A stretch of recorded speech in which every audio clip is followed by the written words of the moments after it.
your computer doesn't have to deal with too many tasks. We suggest that you use wired internet connection rather than Wi-Fi, if possible again. And we recommend that you use Google Chrome as your primary browser. Shall we try Mr. Fridbergsson again? No?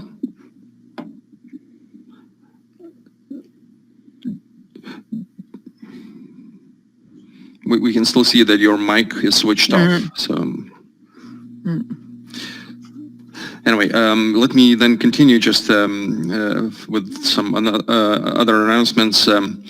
If you'd like to choose a preferred language, you can do so from the drop-down menu at the bottom left corner of your screen.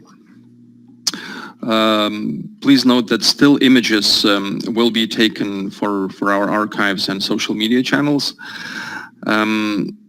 Please note that this meeting is recorded for our internal distribution to delegations and for publication on the NATO PA website. So this is not a meeting under the Chatham House rule.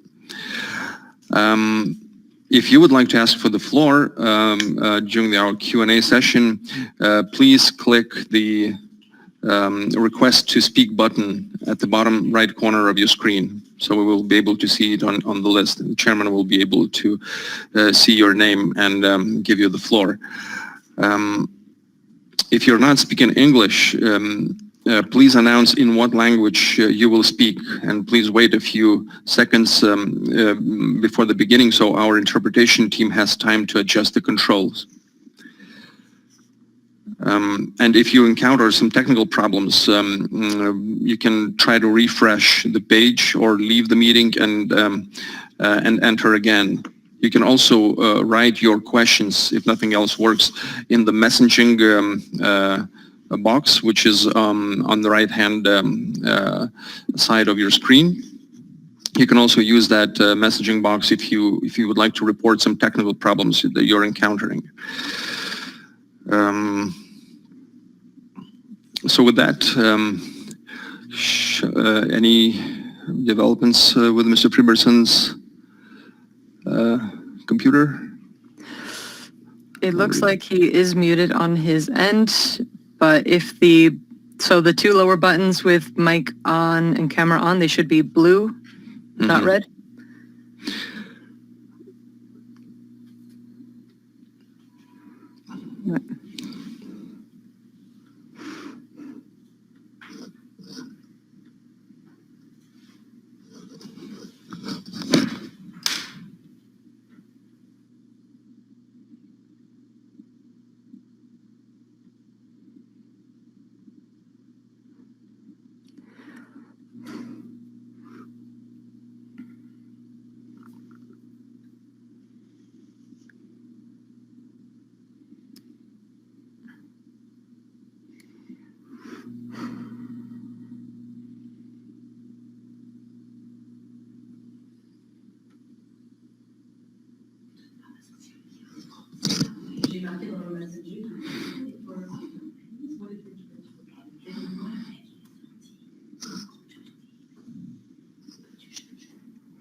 Apologies for the delay. We're trying to figure out how to resolve some technical problems with one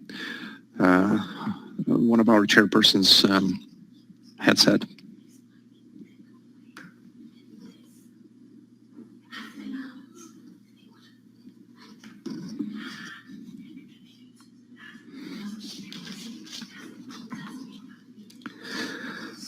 So colleagues, hopefully we'll be able to start in a few minutes. We know that we have a lot of delegates already registered for the meeting. We're just one technical problem away from starting the meeting and starting the discussion on the first report. Once again, just a reminder, if during the Q&A session you would like to ask for the floor, please click the right request to speak button at the bottom right corner of your screen. And you can also choose a language. in the drop-down menu on the lower left side of your screen.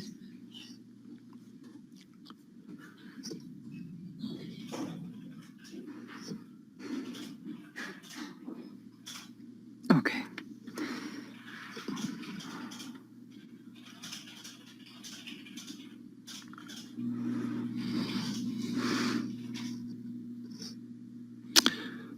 Now, Mr. Friedbergsson, we still... Yeah. Could you possibly share your screen on the upper right-hand side of the screen? Could you possibly share your whole screen, and that way maybe we can see what you see? So when you click on share screen, just click entire screen and then click OK, and then we'll see your screen superimposed.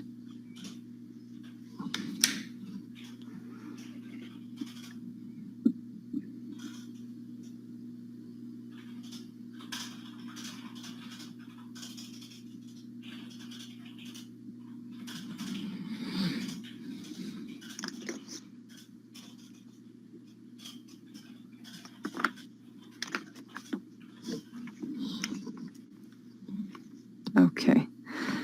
All right, so let me see. Okay, yes, your mic is on. And okay, can you go to the right next to where it says live? You see a little tiny padlock symbol that looks like this. Click on it.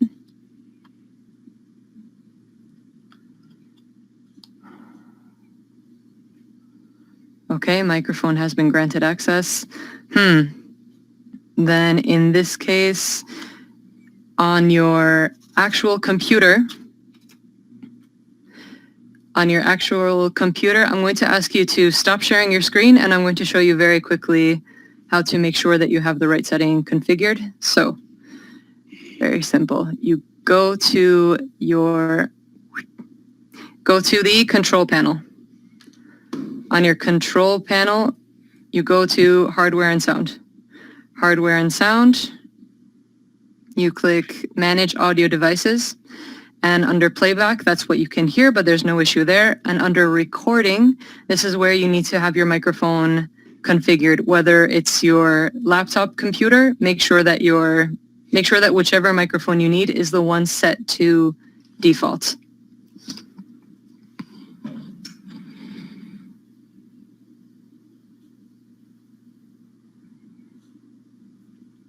Also, another way is right-clicking on the sound settings, open sound settings, you have input, you have device properties, click on device properties, make sure that your microphone is all the way up.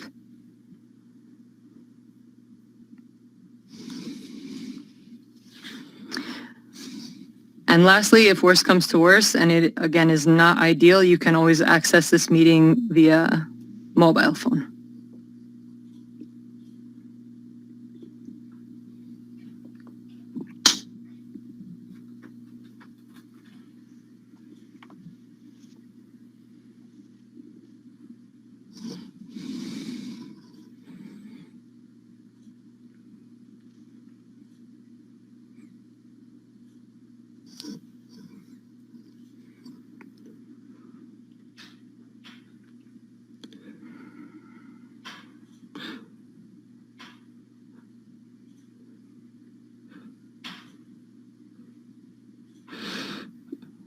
Mr. Friedbergsson, shall we indeed try that other option, and maybe you could try to connect using your smartphone? I'm going to check if he's still in the active user list.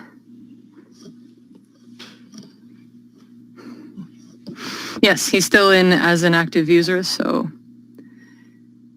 he's still here.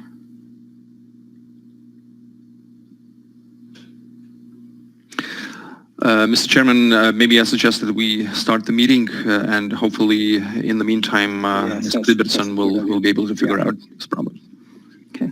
I'm going to send in the participant chat the test page where you can test your audio-visual settings, and you can also do so right on the interface under media settings, okay? Okay. So. Thank you. Can I begin by welcoming everyone to the online meeting of the Science Technology Committee. Like all things, there's obviously some technical bugs, but can I send my best wishes to all the members of the committee and trust they are well in these uncertain times. Today we're going to consider 2 of the 4 draft reports, and obviously normally we would be doing these in person, but in these, say, uncertain times, technology is enabling us to meet virtually. Could I welcome, therefore, can I open the meeting? Can I welcome members of the committee, but also the associate members and also the NATO's chief scientist who joined us today as an observer. I think, Stefan, this is the first meeting I think we've had since you assumed your role as director. So can I welcome you, but also on behalf of the committee, thank Hendrik for his past work on the committee and wish him all the best in his new role as the Deputy General Secretary for NATO PA. I don't think Stefan is a stranger to many delegates. He was director of the political committee for many years, and people will know him.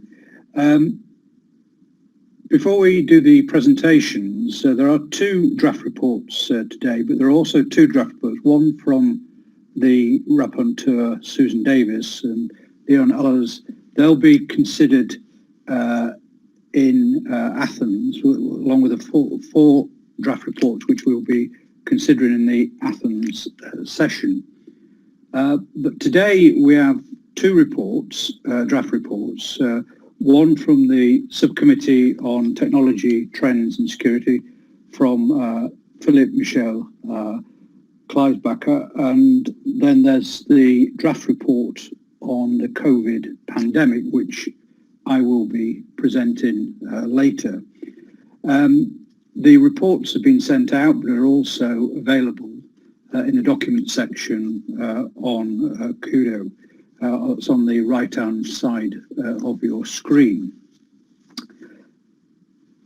We're hoping that the meeting lasts no longer than up to 2 hours. We're a little bit late because of some technical problems.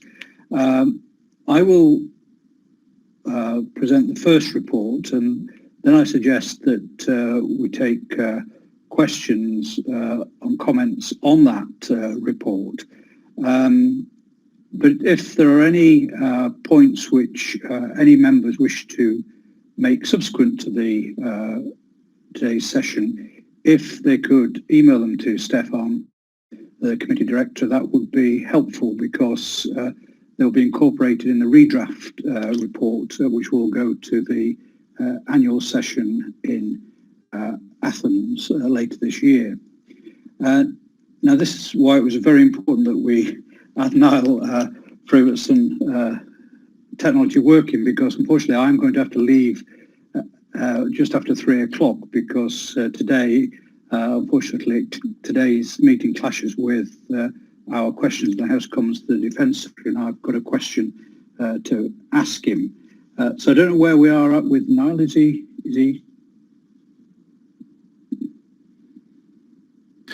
Unfortunately, not yet. We're still trying. So please, Mr. Chairman, if you could introduce your report. I shall have to chair it myself and give the report.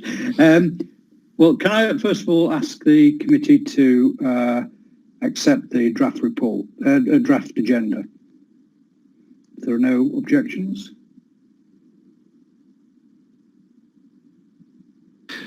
Mr. Chairman, if I could just remind the delegates that all the documents relating to this meeting can be found on the right-hand side under the button Documents, so including the agenda as well as committee reports. Right. Any objections or any? Can I take that as an indication that we've accepted the draft agenda? Now, at this point, I was going to hand over to Niall, but obviously we're still having some technical problems with reaching him. So what I propose that I introduce the first report, which is the draft report in terms of the present COVID international security situation from the Science and Technology Committee. Members will be aware that on March the 11th of this year, the WHO classified COVID-19 as a pandemic, and I think it took us all by surprise the speed in which the virus spread around the world. Each committee, I understand, of the Assembly are doing separate reports into the current COVID pandemic, obviously covering their own issues in terms of either security, political, or in our case, in terms of the scientific and technological input from Nato. So what the draft report is just a first draft that I hasten as an overview of the, first of all, how NATO has reacted, but also I think some of the broader questions which I think we as a committee may wish to ask in terms and explore in terms of response to COVID, but also I think response to the issue around pandemics. I think in terms of all our countries' policy, pandemics are seen as a threat, and clearly one of the issues in the NATO doctrine.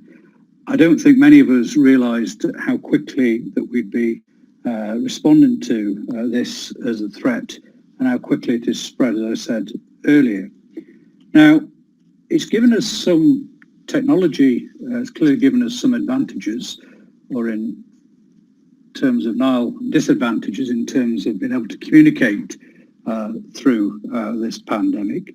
It's also allowed us to operate internally within our countries in terms of communicating with our populations, but also in terms of coordinating data and other issues to do with healthcare.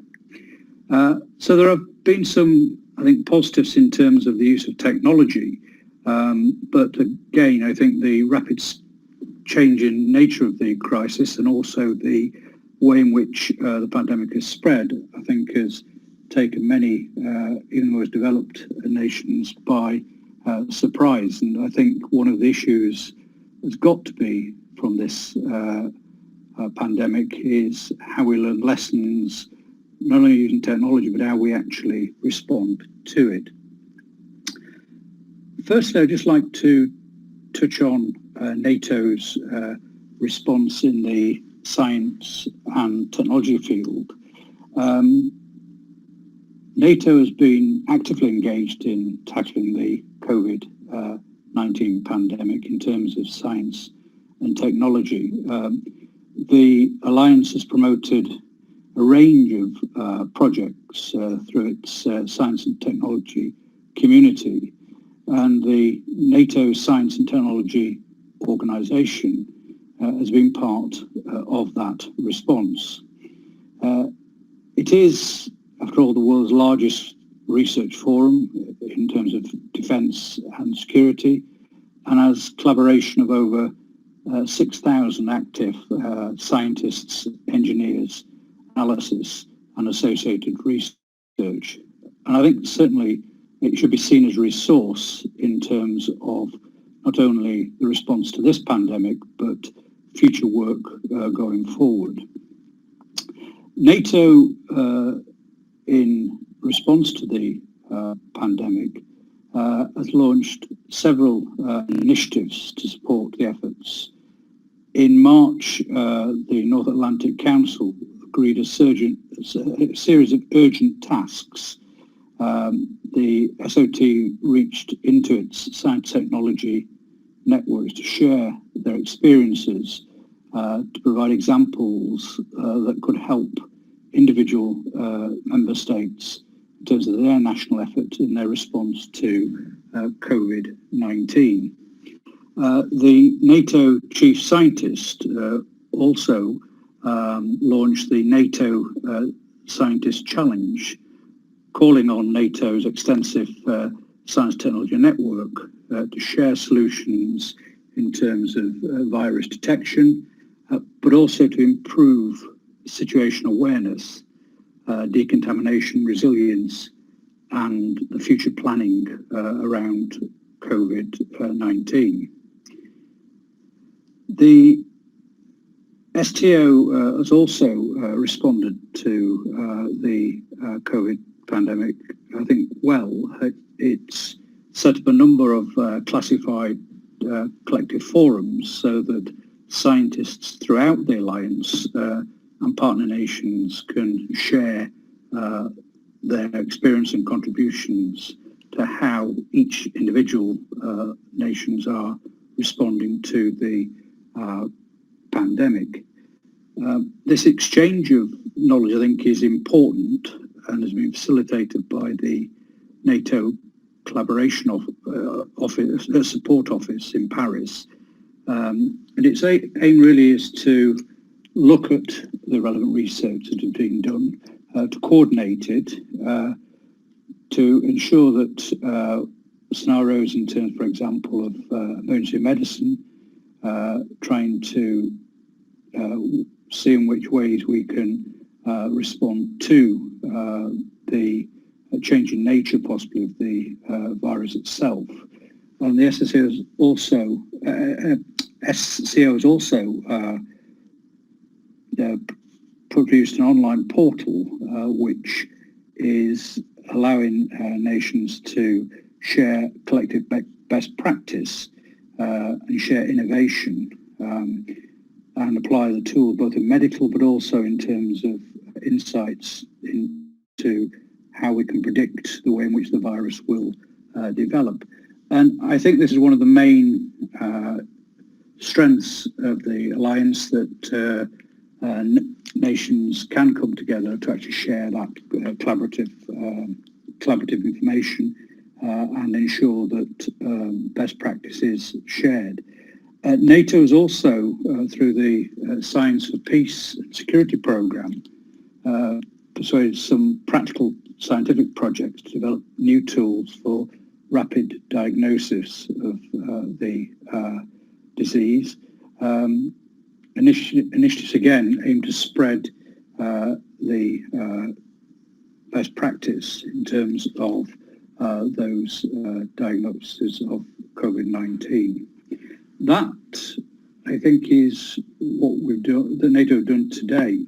I think what I'd like to look at now is how and where we go in the future. Because, as I said in my opening remarks, pandemics have always been in policy papers, both NATO, but also as a threat in both NATO. Nous avons les menaces qui pèsent sur l'OTAN ainsi que sur d'autres pays.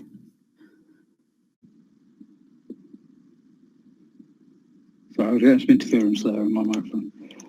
But then what we've got in individual policy threats, but we've never actually faced one. I think this is one of the issues which we'll have to see how we can develop practical steps, not just for this pandemic, but for future pandemics as well. So in terms of the areas which I think as a committee we perhaps need to look at, is how we harness technology, not just in terms of initial response, but also some of the practical things that technology can give us. The use of robotics, biotechnology, the use of big data, advanced analytics, and artificial intelligence. I know those members who travelled to California, I think it was last year, and we were talking about artificial intelligence. There is obviously some areas there in which some of the modelling and data can be used to predict either patterns of the spread of the pandemic and how we respond to them. But in terms of increasing resilience, I think that is also something as a committee we need to look at, is how NATO itself strengthens its resilience. The NATO foreign and defence ministers in April of this year have set out some recommendations for strengthening the alliance's resilience, setting up, for example, a baseline of requirements for things like civil preparedness, but also even working closely with international partners. Because again, I think some of these connections may not just be within NATO, we may have to look outside of NATO to work collaborative with others to come up with some of the solutions that are needed for this pandemic and others. And I think it's also worth noting, I think, is the science technology networks, I think, need to be not only resilient, but also need to be effective in terms of the speed in which they not only plan for a pandemic, but actually respond to it as well. So I think it'll be about how NATO has not only contributed, but the lessons that can be learned for this pandemic, but also future pandemics as well. And I think the upcoming reflection process which NATO are undertaking in response of COVID-19 is something that we should have an input into as a committee.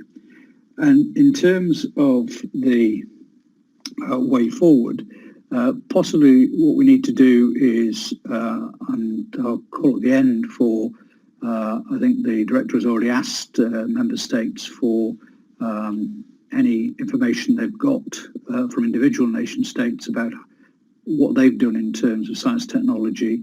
If we could have that inputted, that would be very helpful in terms of, again, sharing best practice across the NATO members, but also being able to incorporate that in our final report. So I think in conclusion, I think I'd say this. First of all, it is about learning lessons.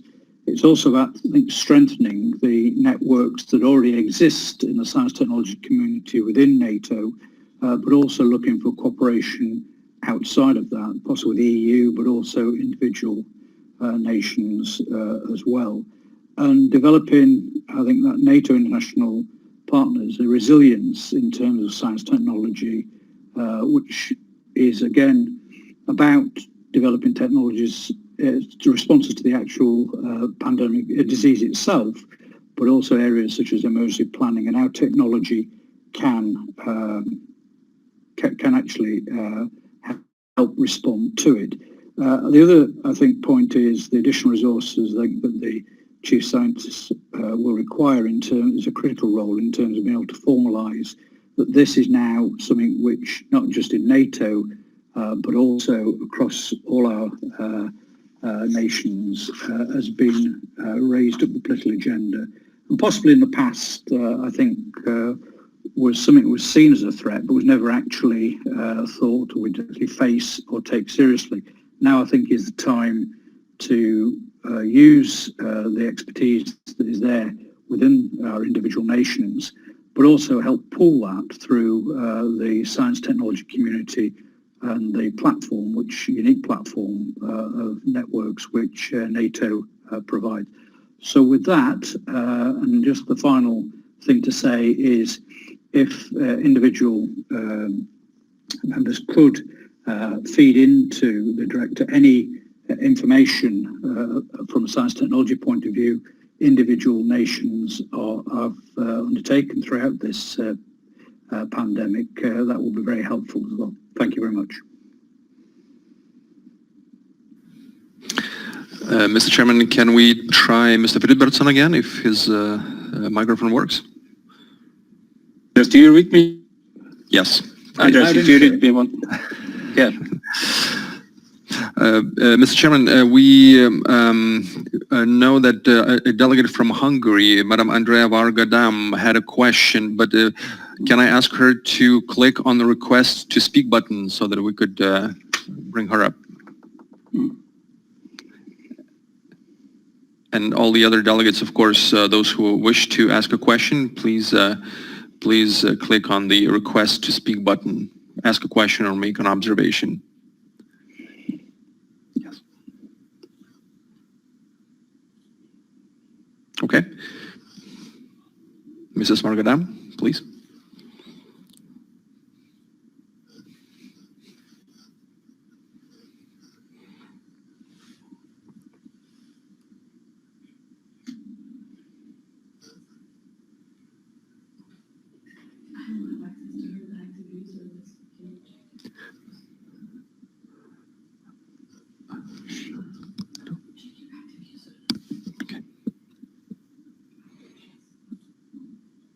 Okay. Okay.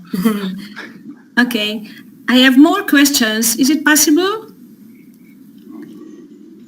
Hello? Do you hear me? Yes. Yes.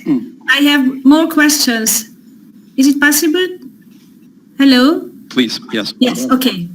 The first is that has NATO's response to the pandemic been affected by the poor response of its largest contributor, the US? It is the first. The second is that how has the pandemic affected NATO's ability to perform its core mission, the territorial defense of its member nations? It was the second. And the third is that what future investments would you recommend NATO and member nations make to improve resiliency in the face of a public health crisis like a pandemic? Thank you very much. Thank you.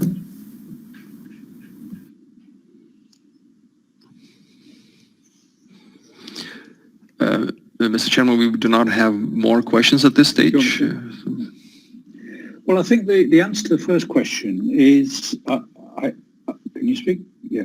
The answer to the first question is, I think we just need to make the case for why NATO is unique, why it is a unique resource in terms of response to this pandemic and also future pandemics. This virus knows no national borders, and it is going to be important in terms of ultimately defeating this one or any future ones, that there is a cooperation. So I hear what Hungarian colleague says about the United States, but I would say it's our role, I think, as parliamentarians to make that case in terms of our national governments, in terms of the international cooperation is important, because no one country will actually have the answers to this. And I think certainly in terms of the Western alliance, we're stronger if we are cooperating together. I think in terms of the broader public health issue, I think, as I said in my presentation, I think we've put pandemics as a threat in a lot of policy documents, both at national level but also possibly at NATO level. Have we actually taken them seriously enough? I would think that's a question needs to be asked there. I don't think we have. And I think now is the time, I think, again, I think in terms of NATO is unique in terms of not only its expertise across the member nations, but also in terms of being a world leader. I think it's now time for us to revisit that. We'll all be also, I think, individually addressing that in our individual nations.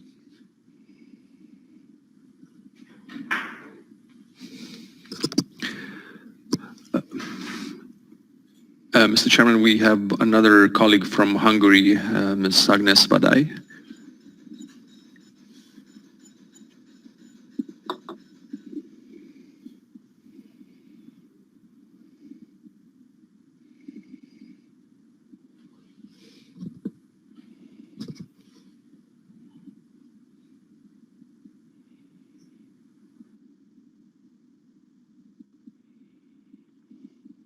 Hello, Karan. Hello, everybody. It's good to see you finally in person. It was Long time ago in March when we went with the subcommittee in Switzerland. Oh, sorry, in Sweden.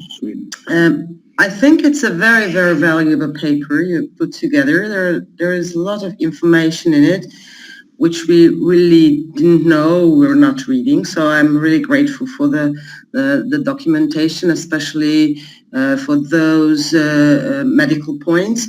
And you have been really concentrating, I think, to the point on the medical side of the cooperation, the scientific, biological scientific cooperation. But even today, this morning showed, or this afternoon showed to us that we have some difficulties in communication as well.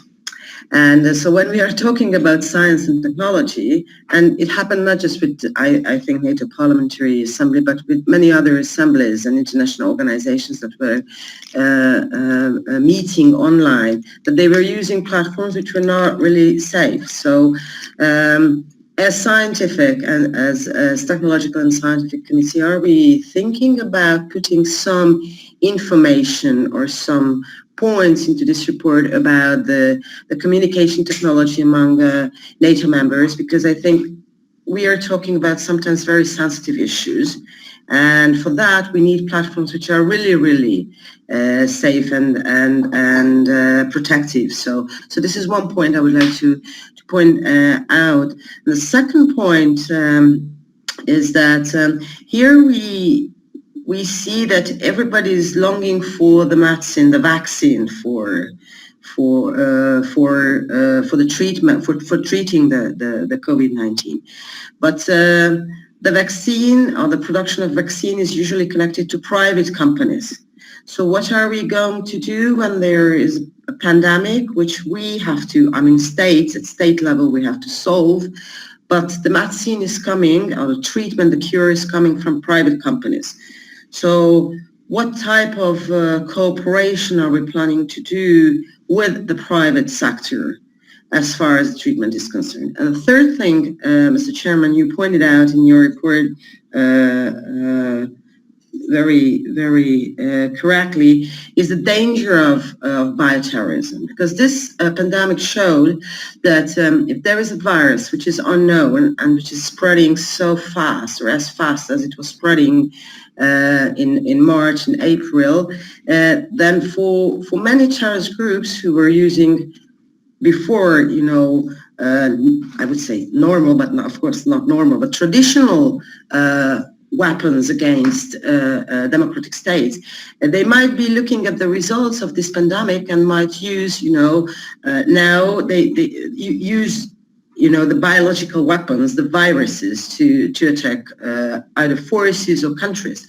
So as you pointed out in your report, we will have to put the plan together in taking into consideration this kind of terrorism. I think here we must elaborate a little bit more, because it's not only the states and us who are looking at the results of the pandemic, but also I think bad people. So how do you reflect to that? So thank you very much, and it's again really good to see you. Agnes, I'm glad last time we met we were in Stockholm. I'm glad you got back to Hungary safely.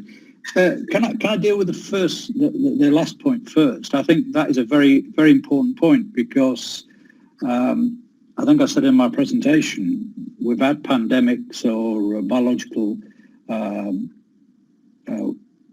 threats as part of our threat assessments.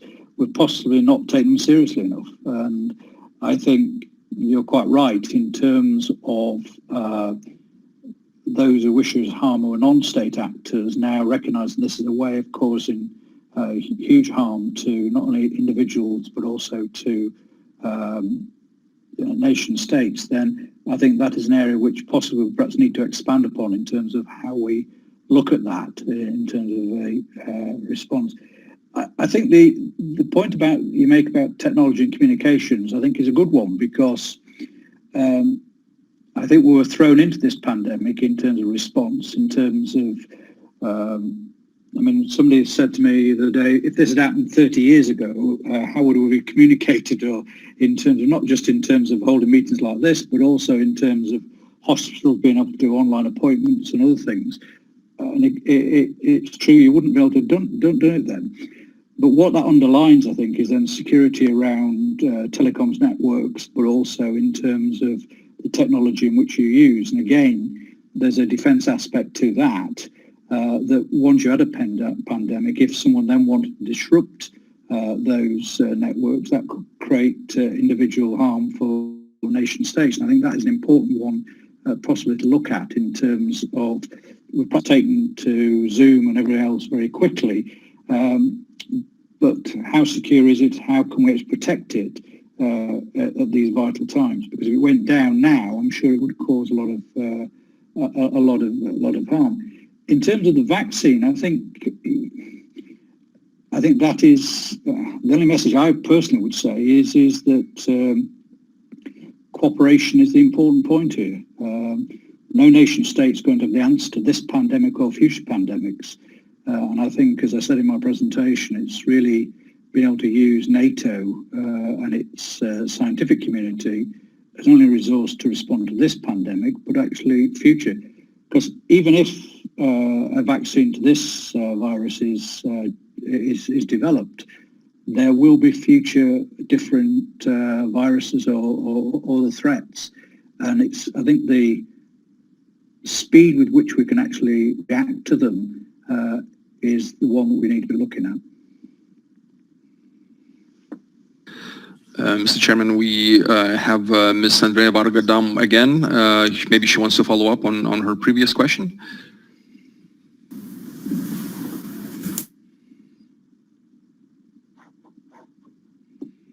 Okay, thank you. Sorry, Chairman, that it seemed to me that national governments were the real actors in the effort against COVID-19. And we have seen very little harmonized actions in the world, you know. For example, international organizations or the others.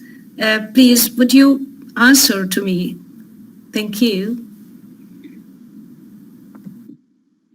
Well, I think part of it is the speed with which this pandemic hit, I think, our community, our individual nations. And I think there's been clearly focused in many countries on individual nation responses. But I think, as outlined, NATO, I think, have stepped up to the plate in terms of areas in which it's looked in a scientific point of view. The only message I would say is that this is the need for greater cooperation longer term, because no matter how large or small you are as a nation, I don't feel that anyone will actually have the answers to how you respond to this type of pandemic. I think cooperation between like-minded nations, such as under the NATO umbrella, is the way forward, because there'll be expertise in large nations and obviously large budgets there. But likewise, there'll be in some smaller countries, some smaller members of the alliance, no doubt expertise and specialisms which others can benefit from. And I think in terms of our report, we've got to possibly see how we can strengthen those cooperations, possibly not just for this pandemic, but for future ones as well.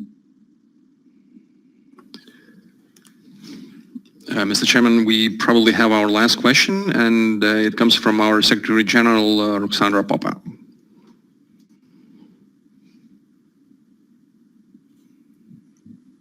Yes, good afternoon, Mr. Chairman, and good afternoon to all members.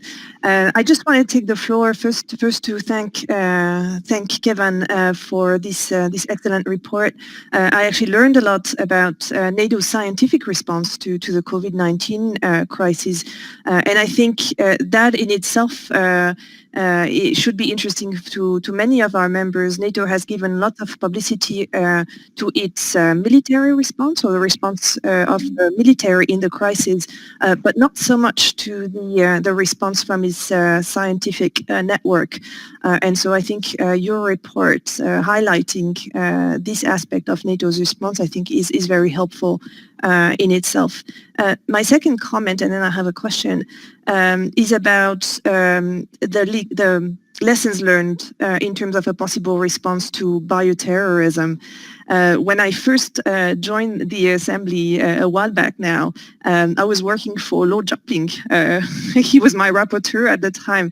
And bioterrorism was already back then, so in 2005, one of the issues that we were focusing on this time in the Civil Dimension of Security Committee. And the key issue back then, and I suspect it's still the case today, is early detection. And you were just hinting at that a moment ago. And I suppose, this is also one of the lessons learned from this pandemic. Is, had we been notified earlier of what was happening in China, our countries would have been able to react more quickly. But I suspect this will be one of the key challenges going forward. Now, coming to my question, I wonder, Mr. Chairman, what your views are on scientific cooperation with China. So for this has received some publicity during the crisis, the cooperation that some of our countries are having with China, and there could be positive aspects and more negative aspects to this cooperation. But I wonder, given NATO's current ramping up of its rhetoric on China and highlighting the challenges more than the opportunities of cooperation with China, how you envisage the usefulness for allied nations to cooperate with China on scientific responses to such type of crisis in the future. Thank you. Thank you. Thank you, Roxanne. I think that is the first point you make about publicity. I think is one, hopefully discussing it today will do it, but also the report, because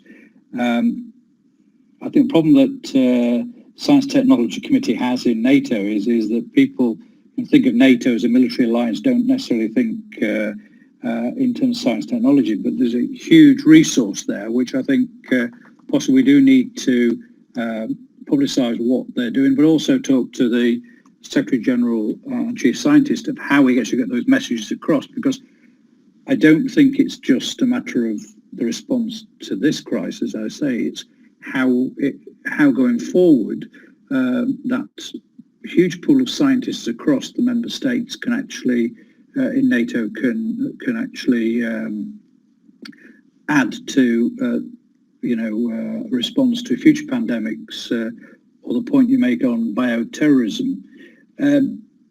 I think you're right in terms of early detection in terms of bioterrorism, but again, I think from our committee's point of view, I think we perhaps need to look at what are the threats in terms of what is the entrance level to these type of bioterrorism threats, and how do we actually, one, disrupt them, but also respond to them once they happen. And I know I keep saying this, but I think it is a point, and I've said it of my own in the UK, is, pandemics in terms of a security threat have always been in documentation, but people haven't really taken it seriously.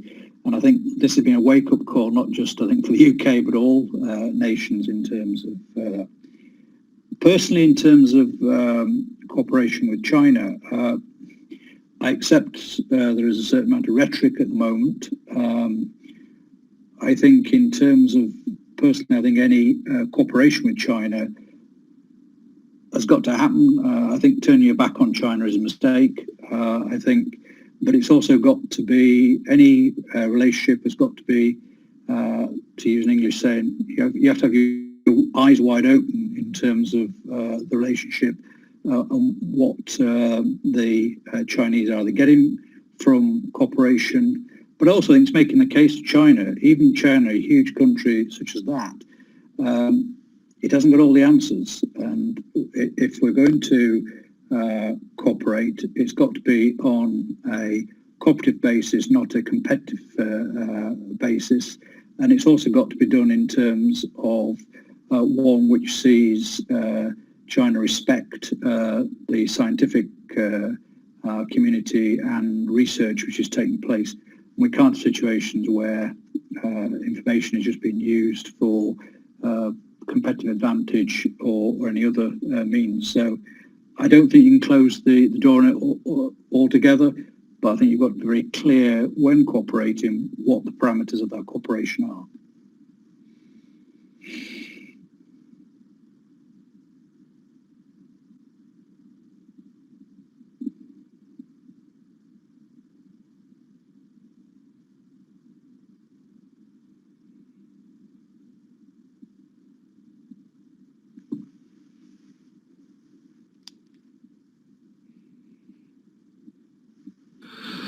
So we have no more questions, Mr. Chairman. Mr. Fridbertson, would you like to come in at this stage? 2, 3. Yeah, you heard me. Okay, thank you, Kevin, for a very interesting draft for the special report of the Science and Technology Committee on COVID. And it's nice to see you all again, dear colleagues.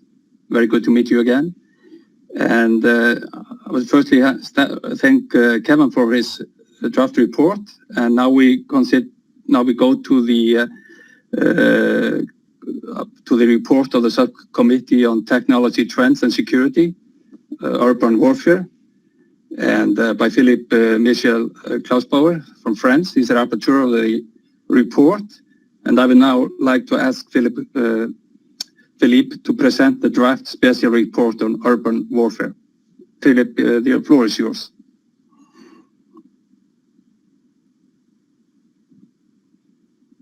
Très bien. Merci, Monsieur le Président, et merci, mes chers collègues. Thank you, Chair. Thank you, esteemed colleague. I have the honor to present this report on technological trend. And this report is an overview of the threats NATO forces will be confronted in the case of urban warfare. And this report tells how technology can help the alliance meet this threat. Urbanization is one of the global trends of the 21st century.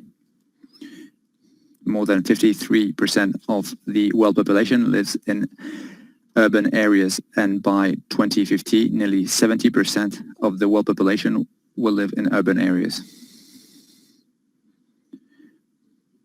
As of 2030, there'll be 40 megacities, that is, cities with more than 10 million inhabitants. This population growth takes place mainly in developing countries. And in these countries, there's a risk of increasing conflicts, the instability on the southern edge of NATO and urbanization. These trends, these areas will be the theater of conflicts, and the allied forces will have to intervene. Given the complexity of these operations, the alliance thinks that it's necessary to prepare NATO forces for these scenarios. First, I'd like to talk about the features of urban warfare. Urban warfare is characterized by 3 elements that pose problems for military operations. First, terrain, then population, and then infrastructure and the density of infrastructure. The population density, the fact that there are a lot of civilians, this heightens the risk of death among civilian populations. That's what we've noticed in Iraq and in Syria. 70% of civilian deaths occur in cities. Given the density of infrastructure and the interconnection of services, the destruction of it on the infrastructure has an enormous impact on the civilian population.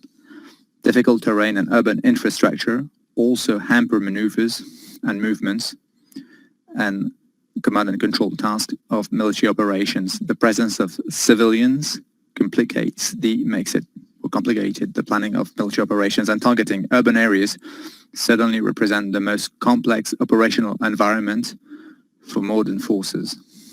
Moreover, the friend-foe distinction becomes difficult for conventional armed forces. This makes the planning and execution of military operations more challenging. And this limits our room for maneuvering. The presence of civilian population, the importance to respect international humanitarian law are important factors limiting the use of available weaponry. As you know, the protection of the civilian population and the prevention of collateral damage are priorities for NATO forces. In December 2019, the alliance formally reasserted its commitment to respect the rules and principles of international humanitarian law. Since 2014, NATO members have been devoting part of their strategic foresight analysis to the implications of urbanization for military operations. 2 concept studies have been conducted at NATO. The military committee has asked Allied Command Transformation and Allied Command Operations to develop a comprehensive concept for joint military operations in urban areas. This concept was presented in November 2018 and approved by the Military Committee and the North Atlantic Council in 2019. The NATO Science and Technology Committee, STB, of the NATO Science and Technology Organization decided to focus on operations in urban areas and to identify the most important technologies that could meet basic military requirements. The best way to limit casualties among the armed forces and civilians is through training and exercises. Over the past few years, NATO forces have conducted all kinds of operations in urban areas. Alliance members adapt their existing training facilities to the urban environment. For example, France has created the CENSUB Center for Training in Urban Areas, which trains infantry soldiers for urban combat. Kevin Jones, who made a presentation on the role of NATO in the fight of COVID-19, has been to the center. In 2016, the center organized a training course of high-intensity urban combat at Camp de Sisson. The US Marine Corps participated in this training course. The success of future urban combat will also depend on the ability to maintain control of information and cyberspace. Indeed, unconventional armed groups organize, mobilize, communicate, and recruit through social networks. Social media allowed Daesh to hire 30,000 foreign fighters from 100 countries. They bring them to Syria and Iraq. Controlling information flows is crucial to prevent opponents from spreading their messages, communicating, and influencing public opinion in their favor. Emerging technologies can help armed forces in terms of intelligence, surveillance, and reconnaissance, ISR.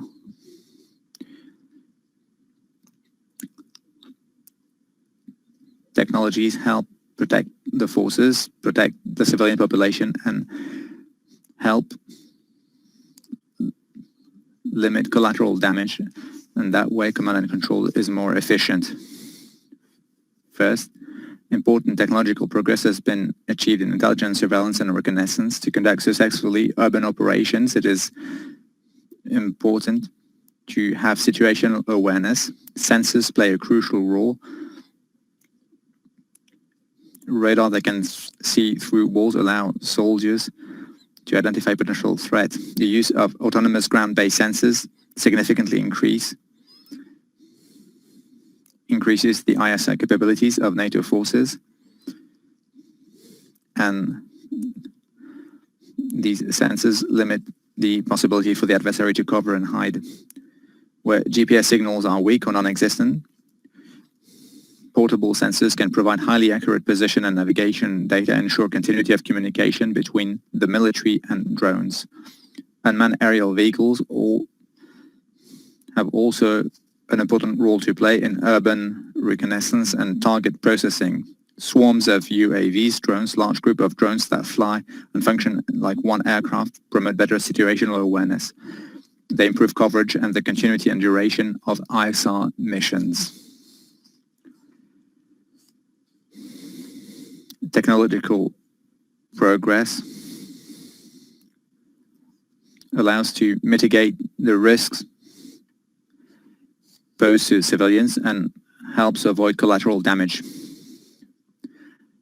More accurate fire and targeting can increase the effectiveness of combat. NATO has developed a precision-guided air-to-ground munition project, PGM, which involves equipping a missile, bomb or shell with a guidance system to make it more accurate.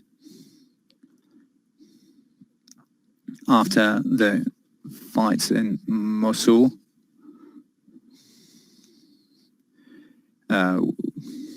we learned the lessons and developed munitions like Excalibur. Robotic devices also improve force protection and operational effectiveness. The use of unmanned vehicles can reduce casualties during dangerous reconnaissance missions and patrols in hostile neighborhoods.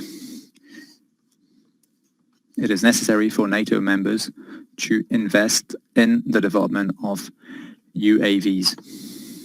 Technological progress improves command and control tasks. Intelligent and interconnected systems could significantly improve situational awareness and strike accuracy. The new generation of sensors and the development of software able to integrate and understand data coming from different sources. These sensors can increase the effectiveness of NATO forces and their operations in urban areas. Emerging technologies improve the ability of our forces in urban operations. Unfortunately, technological advances in consumer electronics and their proliferation also benefits non-state actors. Terrorist organizations such as Daesh, Hezbollah, the Houthi rebels in Yemen, or insurgent in eastern Ukraine have already used UAVs and even drones for military use or to carry out reconnaissance and surveillance missions. In the combat phase, NATO members must consider ways to control the proliferation of technologies, including those from the private sector, technologies that could be used by non-state actors in urban combat.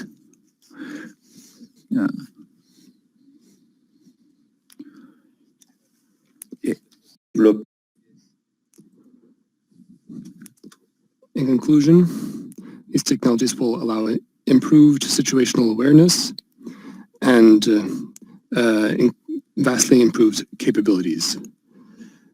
NATO can use these technologies to its own advantage by increasing information operations in order to gain the trust of populations. Therefore, in this draft report, we assert that the members of the alliance need to make better use of NATO's science and technology community. Our colleague from Hungary made a comment to that extent, and I agree with her, in order to allow us to better deploy new technologies in order to be more effective in combat in urban environments. The Science and Technologies Organization's numerous research activities define and identify problems posed by urban combat. The STO is a central tool for NATO countries to conduct cooperative research leading to innovation for NATO urban operations and improve military capabilities, as well as reducing military and civilian casualties. Before concluding, I would like to thank our research assistants, in particular Iseline Claes, for their assistance and their research in preparing this draft report. And of course, I would like to thank Stefan Sachs, as well as all colleagues who assisted and contributed in these discussions. And I hope that the COVID crisis will nevertheless allow us to make some trips to speak to researchers and allow us to ask them questions directly.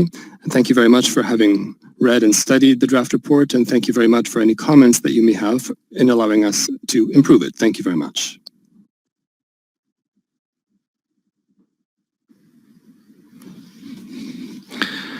Mr. Chairman, we have one question from Ms. Agnes Vadai from Hungary. And I also know that Ms. Andrea Varga Dam had a question as well. If she wants to ask it, you should please request to speak, press the request to speak button as well. So Mrs. Agnes Vadai. Very much, dear Philippe. I'm really grateful to your report. It was really enjoyable to read and very informative as well. So I think it's really a great report on urban warfare.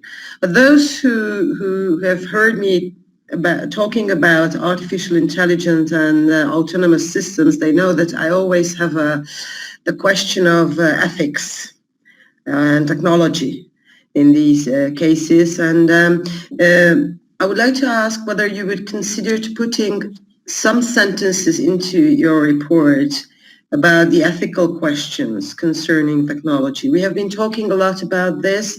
We know, the drawbacks of this, but as a democratic community and NATO, for us, technology is very important, but also how technology is used by our forces, especially during urban warfare, is very important. You rightly, and I really agree with you when you did that, you mentioned international humanitarian law. We have been seeing all over the world how many times combatants were not taking into consideration international humanitarian law. And this is especially important when we talk about ethical questions and humanitarian law, because as you mentioned in your report here, we are talking about war in cities, in towns. So I think this is very important to deal with. The second thing I would like to ask is the challenge of proliferation. I mean, we all know that there are lots of bad people outside who have technologies we are not even dreaming about. So how and what we can do, to stop proliferation of the latest technology? Do you think we should initiate international treaties, which is valid not just for countries, but for different groups, subgroups, substrate groups? So how would you stop the proliferation? How would you regulate proliferation? Would you agree with me when we say that this should be very much state-controlled or even internationally controlled, how these devices are sold? I'll tell you one example. Drones in Hungary, they are really free to fly, and no real regulations have been done. So should we start having common regulations for the use of these devices? And thirdly, I think you're very right when you mention in your report that technology is the future, and that NATO countries and NATO as a whole, as a community, should invest more.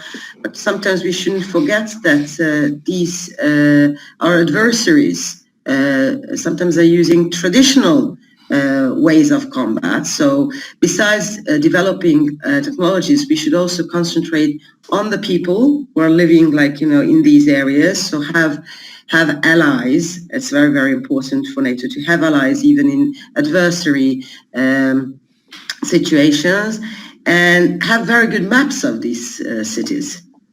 I think it's really important to have very accurate and good maps which can be digitally done and can be used, because with that, even database, it's any warfare. Of course, we don't want any war, but if it is necessary, any war can be much more easily fought if we have more accurate, up-to-date information. So that requires a constant work on the digital side. So really, once again, I would like to thank you, Philippe. It was really enjoyable to read and very informative, and I'm really grateful to you. Thank you very much. Merci beaucoup. Mr. Chairman, we have two more requests to speak from Ms. Andrea Varga-Dam from Hungary and Congressman Rick Larsen. Would you like to give them the floor now, and so that the rapporteur could wrap up later? Yes. Okay. That would be very good. Great. So Ms. Andrea Varga-Dam, please.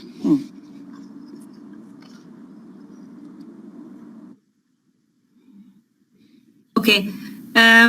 Thank you very much. Your excellent report, and it was very glad to see. And this is a very complicated problem, and I sent some questions, but these are very, very, very serious and hard questions. That's why now I take some simple questions. As NATO member nations develop the next generation of telecommunications, 5G, does NATO have recommendations in terms of infrastructure and protocols? This is the first question. The second is that the analysis briefly discusses the challenge of controlling the narrative on social media, but doesn't address how NATO will do that. Would you answer to me? Thank you very much. Thank you.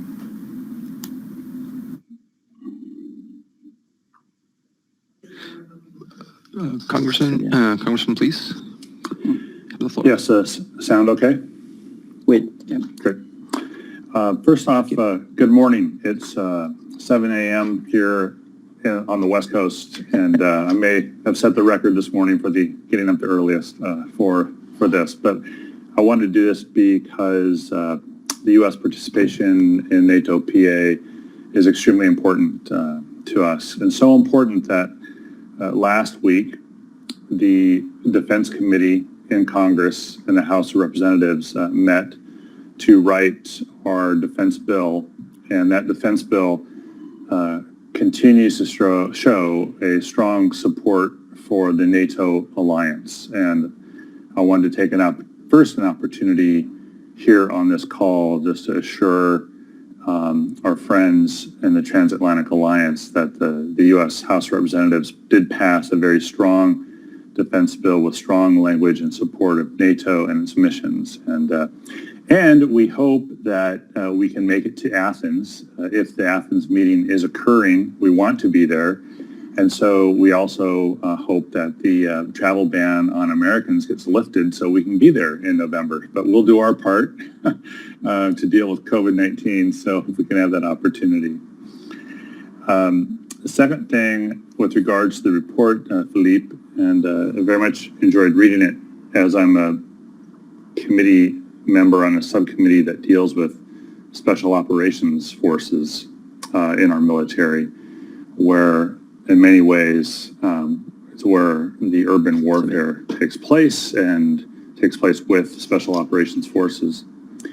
I noted your reference many times to Daesh and to areas on the southern flank of NATO, and all very important, and we recognize how important that is. But we also have concerns about the eastern flank and especially about Russia. And I'm wondering if in the final report there can be some discussion with regards to urban warfare and technology proliferation and technology use as it might apply to concerns on the eastern flank of the NATO alliance. And with that, thank you very much. Good morning and good day.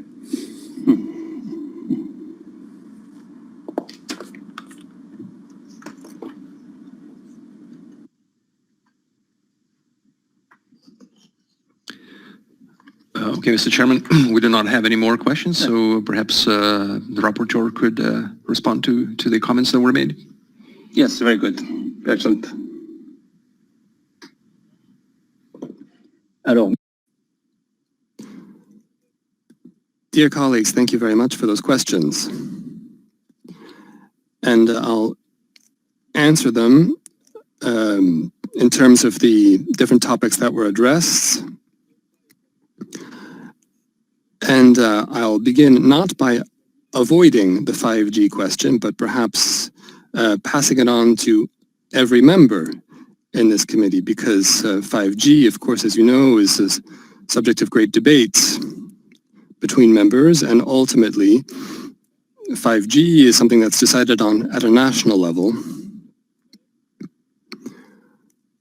I do nevertheless hope that we will be able to reach some sort of agreement, and that we will be able to reach some sort of common position when it comes to 5G in order to defend our common interests.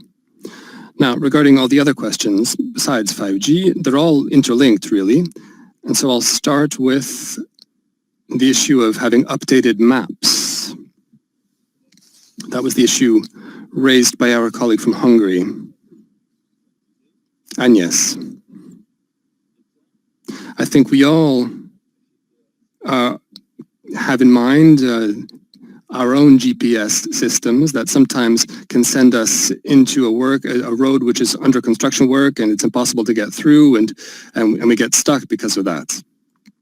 Similarly, if you imagine this from the point of view of operational units of troops who are sent out to fight, under traditional combat, units fight together, but sometimes, as you've seen in this report, especially in urban warfare, sometimes units are separated into smaller groups in order to take control of a given area. And if a group of soldiers ends up in a dead end street because of a wrong information, because of incorrect map, that clearly would be a major operational impediment. That's a huge obstacle. So therefore, it is important to have permanent information and reconnaissance of potential theaters of operation in order to avoid that kind of danger. Now, on the issue of drones, that's another question that Agnès Vadai raised. The issue of drones is very important. The use of drones by allies and by enemies can be problematic for all of us, because when you see a drone, of course, the immediate question that you have to ask is that drone an enemy drone or is that an allied drone? Is it friend or foe? Is that drone armed or is it a flying improvised explosive device? That's a huge issue. We've all seen drones at some point as civilians, and you never know if it's your neighbor that's trying out his drone. Is it the police that are searching for someone? If it's a police drone, then you can more or less accept it. Even if it's a drone that flies over your property, if it's a police drone, one could easily accept that drone because it's for reasons of security. But if it's your neighbor's drone that's using, it's your neighbor using a drone to spy on your backyard, clearly you won't accept it. Now, coming back to urban warfare, as the report points out, the issue of drones is very problematic in terms of the friend-foe analysis, determining whether a drone is a friend or a foe. The same thing applies to people, because a civilian, for example, could easily hide an explosive device under his clothes. In other words, a suicide bomber, that's a frequent phenomenon in these situations. How do you distinguish someone who's a suicide bomber from someone who's a civilian or someone who is an armed warrior? So this also links to the ethics issue and the ethics of warfare, urban warfare. And the question that Andrea asked, that she made it in writing in terms of hybrid warfare and hybrid tactics. All war, especially urban warfare in a sense, is hybrid warfare, because you'd have people that don't comply with the rules, people not complying with the rules that state forces themselves would comply with. And that also raises the issue of private military companies or non-state militias, proxy forces, as you were, such as the Wagner Group, and other types of groups that are present in different theaters that don't comply with these types of rules.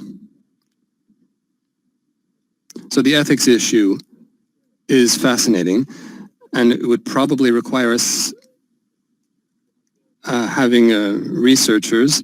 That's something I could ask our research assistants to perhaps include a bit more in this report, but I think that unfortunately it would be limited to state actors, because we've seen that non-state combatants often don't comply with these principles. But it would, I agree with you, it would be useful to broaden the scope of this report to include ethics issues. So thank you, colleagues, for that suggestion. We will certainly take that into account. Now, moving from ethics, we get to new technologies and the question posed by our friend and colleague Rick Larson, who got up very early to be able to listen to us this morning. I would like to thank him very much for his presence today, but I would like to perhaps change the tone a bit in terms of what we heard from the last report and the COVID crisis. The situation might be a bit worse in the United States than in some European countries, but I think that if you look at Europe as a whole, if you look at the numbers in Europe as a whole, I think we haven't done much better than the United States, but that was just an aside. So moving now on to Rick's question, the issue of targeting in urban warfare, notably taking into account urban warfare on the eastern flank. Thank you very much for that question and that comment. You're very right. I'm in fact a member of the NATO Ukraine Parliamentary Assembly, which will be meeting tomorrow, and we talk about these issues quite a bit. I've been fortunate enough to travel to the Donbass along with some French colleagues to Advika on the front lines in Donbass in order to be able to observe the effects of urban warfare. So Kramatorsk, Advika, those are cities that are very much scarred by urban warfare. We've seen that whole sections of these cities have been emptied out due to urban warfare. And I've also had the opportunity to visit Ukrainian fighters, as well as US and Canadian instructors in the International Peacekeeping and Security Center, which is close to Lviv in the western part of Ukraine. And I had the opportunity to speak to lots of different people in that context. In countries in Eastern Europe, the use of these new technologies and the ethics around these technologies are such that on the basis of the people that I was able to speak to, the situation is as follows. The Russians apparently were using different techniques, hacking notably, in order to interfere with the cognitive functions of Ukrainian soldiers. Let me explain. Apparently, the Russians set up groups and chats on Facebook and other social networks in order to try to bring in Ukrainian soldiers. It's a kind of honey trap, which is very easy to set up. So, for example, you set up a fake group saying glory to the heroes, honor to the heroes, a fake Facebook page, for example, that pretends to be a group that wants to render homage to the glorious fighters. And there they have access to a whole list of Ukrainian fighters. And then they send them friend requests through avatars.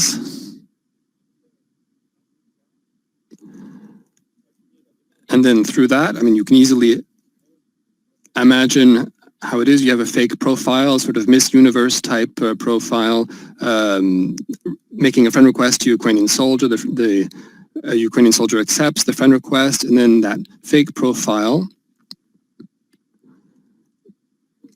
will then take control of the Facebook account of that soldier, of that fighter, right when he needs it. For example, when a soldier has been seriously wounded or killed.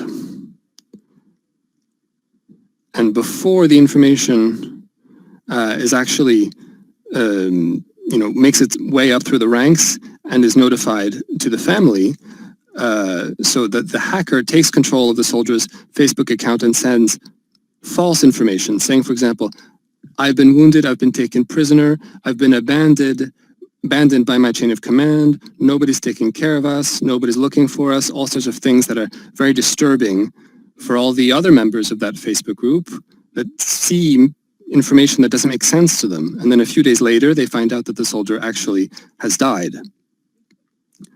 So all this is very destabilizing, it's very disruptive.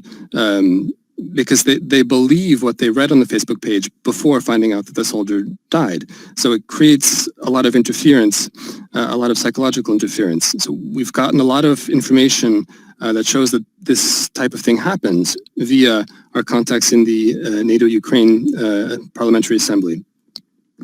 So it's a manipulation of social networks through technology. And I can give you another example. This is one specific to my country, not to stigmatize anyone. In France a few weeks ago, there were different demonstrations that turned into riots following death, accidental death, and we'll find out afterward once the trial takes place whether or not it genuinely was an accident, but the accidental death of someone who had been arrested by the police. And this is a phenomenon we've also seen in the United States. And we were able to see that on the social media there was false information being spread. And this sent people out into the streets who were then attacking the police, and this led to rioting. And you could imagine this sort of strategy that could be used in an urban area. You could have various forces who want to be able to escape.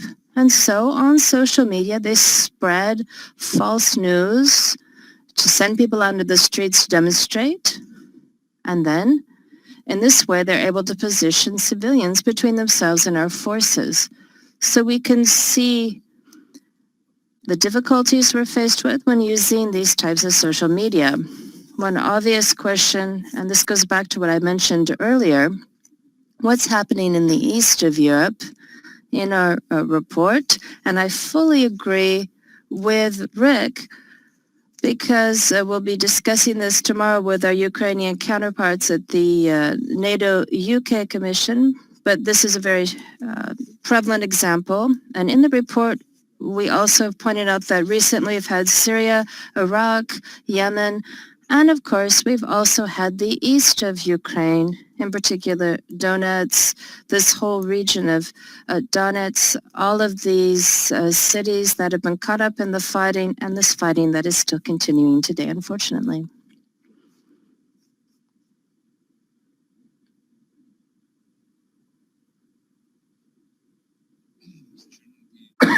Request to speak, so I think we can wrap up.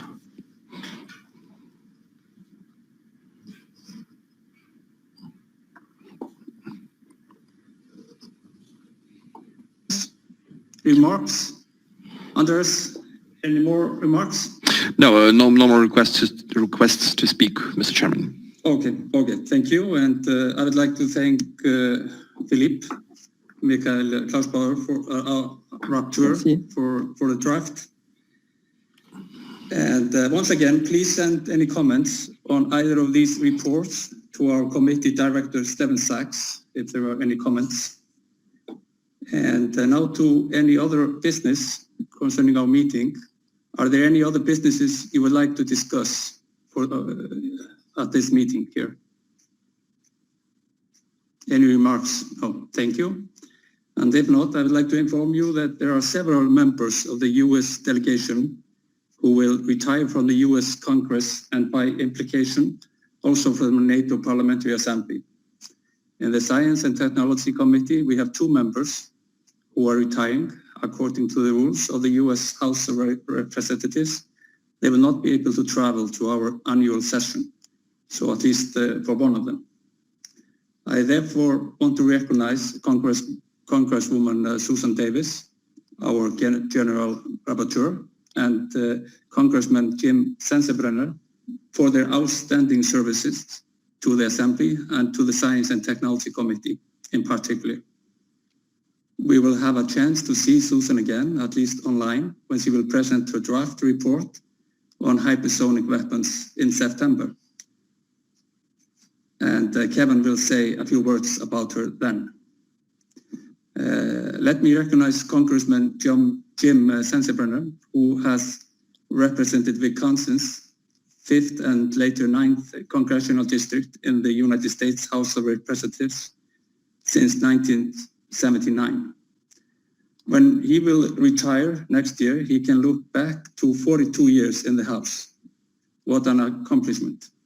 Jim has also been a long-serving member of the U.S. delegation. He joined the NATO PA first at our 2014 annual session in The Hague, in Netherlands. Jim has been an active member over these years. He has been vice chair of the Committee on the Civil Dimension of Security between 2016 and 2019, and we were lucky to have him with us in the Science and Technology Committee. I don't know, Anders, whether Jim is with us, so if he's with us, whether he would like to have a few words? No? No, this is not the case. No, okay. But Jim, we thank you for your service and wish you all the best for the future. If there's no other business to be discussed, let me move on to our last point in the agenda. That is the date and place of next meeting. I would like to remind everyone that the full committee will meet again online for the consideration of our two subcommittees' reports on hypersonic weapons and on defense innovation in mid-September. We will have the confirmed date later. And the Secretariat will be in touch with more information as we get closer to the date of that meeting. And I look forward to seeing you there. This concludes this meeting of the Science and Technology Committee. And I would like to thank all members for their constructive and thoughtful participation during our proceedings today. On behalf of the entire committee, I would like to express our great thanks to our interpreters who have done a magnificent job in allowing us to communicate so effectively in these challenging circumstances. Many thanks to our committee director, Stefan Sachs, coordinator Sarah Cloud-Fillion, who have worked so diligently to make this meeting possible, and to our colleagues who are operating the Kudo platform. Thank you to our resource assistants, in particular to Iseline Claes and Mikael Trickwalder, for their work on the elaboration of the draft reports. Final thanks to all our members for taking time out of their busy schedule to participate in this important discussion, and to our chairperson, Kevin Jones, and subcommittee's rapporteur, Philip Michael Klausbauer.